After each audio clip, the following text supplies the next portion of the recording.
जब प्यार जाने हमारा से कइले तब छोड़ी के दूर काहे गइले। जब प्यार जाने हमारा से कइले तब छोड़ी के दूर काहे गइले। नहीं कटे दिन रात खोजे तोहरे के साथ जाके ओकरे कोरा में लुकइले। जाते भातार वाली भइले रे जान, जाते भातार वाली भइले, जाते भातार वाली भइले रे जान, जाते भातार वाली भइले, जाते भातार वाली भइले रे जान,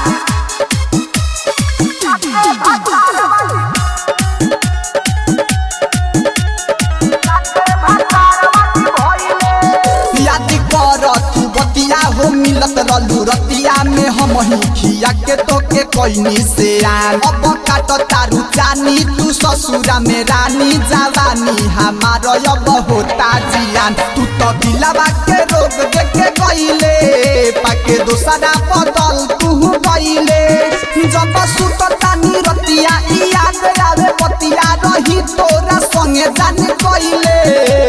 जाते भातार वाली भइले रे जान, जाते भातार वाली भइले, जाते भातार वाली भइले रे जान, जाते भातार वाली भइले, जाते भातार वाली भइले रे जान, जाते भातार वाली,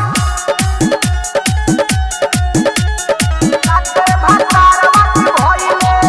तोड़ी देले सोचल सपना बनइले ना अपना ते जिंदगी के कके चल गइले खराब। राइटर राहुल ना जियल जाता ते अब बोलू राजा पिए तोरे चलते शराब। धके हाथावा में हाथावा छोड़इले दिल लगा के तू काहे रोइले। नहीं होता बारा दास दिल रहता उदास अखिया से ओ जल होई गइले।